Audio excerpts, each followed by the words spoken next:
اللہ الرحمن الرحیم وصلی اللہ علی النبی الامی وعلی آلہ واصحابہ اجمعین۔ ناظرین، کتاب حق کا 10واں پارہ آج ہمارے زیر مطالعہ ہے۔ 10ویں پارے کا آغاز اموال غنیمت کے بیان سے ہوا اور اس کے خمس کو اللہ اور اس کے رسول کا حق قرار دیا گیا۔ اس کے بعد غزوہ بدر، اس کا ایک مرتبہ پھر تذکرہ 10ویں پارے میں بھی کیا گیا۔ کل آپ نے 9ویں پارے کے حوالے سے بھی غزوہ بدر کا کچھ تذکرہ سماعت کیا۔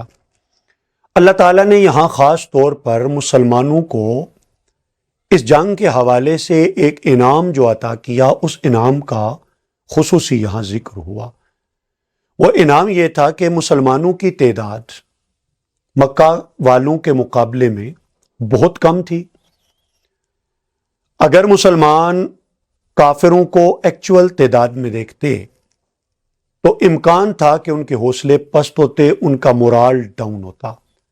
تو اللہ تعالیٰ یہاں ارشاد فرما رہا ہے کہ تمہیں تمہارے خوابوں میں اللہ تعالیٰ مکہ والوں کو تھوڑا کر کے دکھا رہا تھا تاکہ حوصلے بلند رہیں، عزم جوان رہے اور وہ جرت اور بہادری کے ساتھ ان کا مقابلہ کر سکیں۔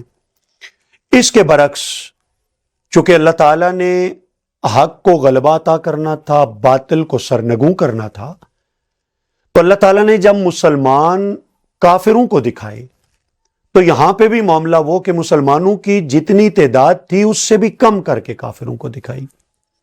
اب یہاں پہنچتے ہوئے قاری بعض اوقات اس پریشانی کا شکار ہوتا ہے، ذہن میں یہ سوال جنم لیتا ہے کہ جو مخالفین تھے، مشرکین، وہ تو تعداد میں تھوڑے کر کے دکھائے گے، وہ فلسفہ تو سمجھ میں آتا ہے۔ سوال یہ ہے کہ مسلمان کیوں تھوڑے کر کے دکھائے گے؟ تو قرآن مجید نے یہ حکمت بھی بیان فرمائی کہ اگر وہ مسلمانوں کو اصل تعداد میں بھی دیکھتے تو اس بات کا امکان تھا کہ وہ 313 کی تعداد کو دیکھ کر بھی وہ جنگ کرنے کی جرت نہ کرتے، جبکہ ارادہ خداوندی اور منشاء پروردگار یہ تھا کہ وہ حق والوں کے مقابلے آئیں۔ اللہ رب العزت ان کی سرکوبی کے لیے آسمان سے فرشتے اتارے، ایمان والوں کو ہمت عطا کرے، کفر کا زور ٹوٹے اور اسلام کا بول بالا ہو جائے۔ اس کے لیے ان کا میدان میں اترنا ضروری تھا۔ تو اللہ تعالیٰ نے مسلمانوں کی تعداد ایکچول تعداد سے بھی کم کر کے دکھائی انہیں، تاکہ وہ یہ سمجھیں کہ یہ چند ایک مٹھی بھر مسلمان، انہیں دبوچنا ہمارے لیے کتنا ایک مشکل ہے۔ وہ طاقت کے نشے میں مست میدان میں اتریں گے اور پھر وہ اس انجام سے دوچار ہوں گے جو انجام منشاء پروردگار ہے۔ اس انعام کے بیان کے بعد اللہ تعالیٰ نے راہ حق میں کامیابیاں سمیٹنے کے لیے کچھ بنیادیں ارشاد فرمائیں، کچھ ایسی خصلتیں اور خوبیاں بیان کی جو خصلتیں اپنا لینے سے اور خوبیاں اپنے کردار میں اتار لینے سے انسان مشکل سے مشکل مرحلے سے بھی کامیابی سے گزر سکتا ہے اور کامرانی سے ہمکنار ہو سکتا ہے۔ انسان جب کسی ریاست میں ریاستی سطح پر زندگی گزارتا ہے تو اہل ریاست کو اپنے ارد گرد بھی نظریں رکھنی ہوتی ہیں، دشمن کی سرگرمیوں پر کڑی نظر رکھنا اور نظر رکھنے کے ساتھ ساتھ ان کی طرف سے کسی بھی جارحیت کا مقابلہ کرنے کے لیے ہمہ دم ہمیشہ تیار رہنا۔ قرآن مجید فرقان حمید نے اسے بھی ایمان والوں پر لازم کیا اور حکم دیا کہ وَأَعِدُّوا لَهُم مَّا اسْتَطَعْتُم مِّن قُوَّةٍ وَمِن رِّبَاطِ الْخَيْلِ، کہ ان کے مقابلہ میں تیار رکھو جتنی بھی تمہاری استطاعت ہو، قوت اور جنگی گھوڑے۔ گویا جنگی تیاریاں جدید خطوط پر جدید دور میں، چاہے وہ ایٹمی طاقت کے حوالے سے ہوں، میزائل ٹیکنالوجی کے حوالے سے ہوں، یا وہ کسی بھی حیثیت سے ہوں، ان کی تیاری کا حکم، تیار رہنے کا حکم اور اس میدان میں اپنی فوج کو تیار رکھنے کا حکم قرآن مجید فرقان حمید یہاں دیتا ہے۔ لیکن اس کے ساتھ ساتھ قرآن مجید جنگ کرنے کی ہمیشہ حوصلہ افزائی نہیں کرتا، بلکہ امن، سلامتی، صلح جوئی قرآن مجید اس کی حوصلہ افزائی کرتا ہے وَإِن جَنَحُوا لِلسَّلْمِ فَاجْنَحْ لَهَا، اگر وہ صلح کے لیے جھکاؤ پیدا کریں تو آپ بھی اس کے لیے میلان ظاہر کر دیں۔ گویا اسلام کا جو فلسفہ جہاد اور فلسفہ جنگ ہے وہ یہاں سے سمجھا جا سکتا ہے، پوری طرح سے عیاں ہوتا ہے ہمارے سامنے کہ اسلام خواہ مخواہ کسی پر جنگ مسلط نہیں کرتا، لیکن اگر اسلامی ریاست پر جنگ مسلط ہو تو پھر اسلام ہاتھ پہ ہاتھ دھر کے بیٹھنے کی حوصلہ افزائی نہیں کرتا، بلکہ اسلام پوری قوت کے ساتھ مخالف فریق کو جواب دینے کا حکم اپنے ماننے والوں کو ارشاد فرماتا ہے۔ قرآن مجید فرقان حمید اسی سلسلے کو سورہ توبہ میں بھی جاری رکھتا ہے۔ آگے سورہ توبہ کا آغاز ہوتا ہے۔ قرآن مجید کی سورت ترتیب کے اعتبار سے 9ویں سورت ہے یہ۔ اس سورت کی خاصیت یہ ہے کہ اس کے آغاز میں بسم اللہ نہ مصحف میں لکھی جاتی ہے نہ دوران تلاوت پڑھی جاتی ہے۔ ویسے تو قرآن مجید کی باقی 113 سورتیں جب وہ شروع کی جاتی ہیں تو بسم اللہ پڑھ کے شروع کی جاتی ہیں، لیکن یہاں جو مصحف موجود ہے ہمارے پاس اس میں بھی بسم اللہ نہیں، پڑھنے میں بھی نہیں۔ یہ ایک بہترین مثال اور شاندار ایگزامپل ہے اطاعت رسول کی، اللہ کے نبی کی فرما برداری کی۔ بسم اللہ کیوں نہیں پڑھی جاتی؟ حالانکہ بسم اللہ پڑھنا کار خیر ہے، امر مستحسن ہے، حسن اور خوبی رکھنے والی عادت ہے، لیکن یہاں آ کر بسم اللہ نہیں پڑھی جاتی، باوجود ہے کہ من چاہتا ہے۔ پیچھے بھی 8 سورتوں میں بسم اللہ پڑھی، گویا قاری قرآن کی عادت ڈیویلپ ہو چکی ہوتی ہے سورت شروع کرنے سے پہلے بسم اللہ پڑھنے کی، لیکن یہاں آ کے وہ اپنی عادت پس پشت ڈالتا ہے اور اللہ اور اس کے رسول کے حکم کو وہ ترجیح دیتا ہے۔ کیوں نہیں پڑھی جاتی؟ اس لیے کہ جبریل جب سورہ توبہ لے کے آئے تھے تو ساتھ بسم اللہ نہیں لائے۔ آقا علیہ السلام نے جب صحابہ کو پڑھ کے سنائی تو حضور نے بسم اللہ نہیں پڑھی، جب لکھوائی تو بسم اللہ ساتھ نہیں لکھوائی۔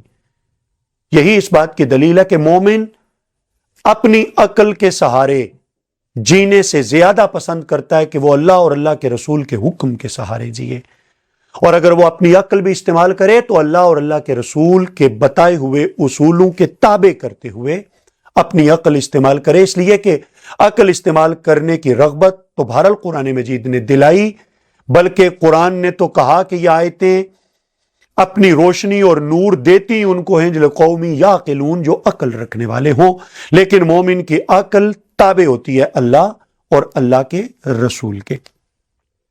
قرآن مجید فرقان حمید نے یہاں ایک اور اہم اصول بیان کیا۔ ایک خاص موقع پر، فتح مکہ کے موقع پر یہ اعلان کروایا گیا کہ جو مشرک ہیں، شرک کی غلاظت سے لتھڑے ہوئے لوگ، قرآن نے کہا کہ ان کے لیے یہ اللہ کا بنایا ہوا قانون ہے کہ وہ آج کے بعد مسجد حرام میں داخل نہیں ہو سکیں گے۔ گویا مسجد حرام میں نان مسلمز کا داخلہ کسی ریاست نے ممنوع قرار نہیں دیا، یہ اللہ نے قرآن مجید میں اس کی ممانعت نازل فرمائی ہے۔ ہم دیکھتے ہیں کہ حرمین شریفین کی جو انٹری پوائنٹس ہیں وہاں پہ باقاعدہ بورڈ لگے ہوتے تھے کہ entry is prohibited for non Muslims. تو یہ اس ریاست کا یا وہاں کی گورنمنٹ کا فیصلہ نہیں، بلکہ یہ اللہ اور اللہ کے رسول کا فیصلہ ہے، جو فیصلہ سورہ توبہ میں نازل فرمایا گیا۔ قرآن مجید فرقان حمید نے یہاں ایک اور حقیقت بے نقاب کی۔ مکہ والے جب نیک دل مسلمانوں کو دیکھتے کہ یہ پوری یکسوئی کے ساتھ، دل جمی کے ساتھ، پورے وقار کے ساتھ اسلامی اصولوں پر کاربند ہیں، تو وہ ان کا مذاق اڑاتے اور اپنی برتری جتاتے۔ چونکہ اہل مکہ کو یہ اعزاز تو حاصل تھا کہ وہ مسجد حرام کی خدمت کی ڈیوٹی نبھاتے، حاجیوں کو پانی پلاتے، تو وہ اس پر اتراتے اور کہتے کہ جی تم ہم سے افضل کیسے ہو سکتے ہو، دیکھو ہم تو بیت اللہ کے خادم ہیں، حاجیوں کی ڈیوٹی کرنے والے ہیں۔ قرآن مجید فرقان حمید نے ان کی غلط فہمی کا ازالہ کیا، فرمایا اجعلتم سقایۃ الحاج و امارۃ المسجد الحرام کمن آمن باللہ والیوم الآخر، کیا تم مسجد حرام کی تعمیر، خدمت اور حاجیوں کو پانی پلانا اس کو تم اللہ اور اس یوم آخرت پر ایمان کے برابر سمجھے بیٹھے ہو؟ گویا یہ کبھی برابر نہیں۔ مفہوم کلام یہ کہ کوئی بھی عمل کسی بھی حال میں وہ ایمان کے برابر نہیں ہو سکتا۔ ایمان تمام اعمال صالحہ کی بنیاد ہے، اعمال خیر کی بنیاد ہے۔ اگر اعمال کی بنیاد ایمان ہوگی تو وہ ایمان بارگاہ رب ذوالجلال میں قبولیت کا شرف اور پذیرائی کا اعزاز حاصل کر سکیں گے۔ آگے قرآن مجید فرقان حمید نے ہمیں زندگی گزارنے کا ایک اور اہم اسلوب بحیثیت مومن اور مسلمان عطا کیا۔ وہ اسلوب یہ ہے کہ ایک مومن کے لیے اس کے خونی اور نسبی رشتے اتنے زیادہ اہم اور امپورٹنٹ نہیں ہوتے جتنا دینی رشتہ ان کے لیے اہم ہوتا ہے۔ وہ دینی رشتے کو تمام رشتوں پر غالب اور فائق تصور کرتے ہیں، اور ان کا دینی رشتوں کو زیادہ اہم جاننا ان کے مومن اور مومن کامل ہونے کی دلیل ہوتی ہے۔ اللہ تعالیٰ نے مسلمانوں کی جن مواقع پر مدد کی ان میں سے ایک غزوہ حنین بھی ہے۔ سورہ توبہ کے اندر 10ویں پارے کے اندر اللہ نے غزوہ حنین کا بھی تذکرہ فرمایا۔ غزوہ حنین یہ بنو حوازن اور ثقیف کے خلاف ایک جنگ تھی۔ فتح مکہ کے موقع پر آقا علیہ السلام بھی مکہ میں ہی تھے تو اطلاع ملی کہ یہ دو قبائل مسلمانوں کے خلاف جنگ لڑنے کی تیاری کر رہے ہیں۔ تو آقا علیہ السلام نے ایک لشکر لیا، ساتھ اپنے 10,000 حضور کے صحابہ، 2,000 ابھی فتح مکہ کے موقع پر کلمہ پڑھنے والے، اور کچھ مشرک بھی اس لشکر میں شامل ہو گئے۔ یہ قافلہ جب حنین پہنچا، ادھر سے نان مسلمز کو پتہ چلا تو انہوں نے ایک پلاننگ کی، تیر اندازوں کا ایک قافلہ انہوں نے مسلمانوں کے راستوں میں چھپا دیا۔ جب مسلمان وہاں پہنچے تو تیروں کی بارش مسلمانوں پر کر دی گئی۔ یہ ایک اچانک، ناگہانی اور ان ایکسپیکٹڈ اٹیک تھا نان مسلمز کی طرف سے، جس کے نتیجے میں جو نئے نئے مسلمان ہونے والے لوگ تھے وہ بھی اور بہت سے پرانے بھی ان کے پاؤں اکھڑ گئے اور مسلمان بھاگ کھڑے ہوئے۔ اس موقع پر اللہ رب العزت نے مسلمانوں کی پھر مدد فرمائی۔ رسول کریم علیہ الصلوۃ والسلام کے ساتھ اس موقع پر باروایات صرف 12 لوگ، حضرت ابوبکر صدیق، حضرت عمر، مولا علی، حضرت عباس اور ابن حارث وغیرہ، یہ 12 لوگ رضی اللہ تعالیٰ عنہم اجمعین یہ حضور کے ساتھ رہ گئے۔ باقی تمام لوگوں کے پاؤں اکھڑ گئے۔ حضور علیہ الصلوۃ والسلام کی سواری کی مہار حضرت عباس نے پکڑی ہوئی تھی۔ آقا علیہ السلام کمال شجاعت کے ساتھ نان مسلمز کے لشکر کے مقابلے میں آئے اور حضرت عباس کو حکم دیا۔ حضرت عباس نے بآواز بلند اعلان کیا، ہے لوگو، اللہ کے رسول ابھی تمہارے درمیان موجود ہیں، سب لوگ آؤ اور حضور کے پاس جمع ہو جاؤ۔ اس آواز نے ایک نئی طاقت اور توانائی مسلمانوں کو عطا کی اور وہ حضور علیہ السلام کے گرد جمع ہوئے۔ اللہ نے مسلمانوں کی مدد فرمائی اور حنین کے موقع پر بھی مسلمانوں کو بے مثال کامیابی، فتح اور کامرانی سے اللہ تعالیٰ نے سرفراز فرمایا۔ سبق اس میں بھی یہ کہ مسلمان جب حضور کے قدموں تک پہنچے تو اللہ تعالیٰ نے حنین میں بھی کامیابی عطا کی۔ گویا رب نے ہر کامیابی جوڑ دی ہے اپنے نبی کی اطاعت کے ساتھ، رسول کریم علیہ السلام کی فرما برداری کے ساتھ۔ اللہ تعالیٰ ہم سب کو یہ سعادتیں عطا فرمائے۔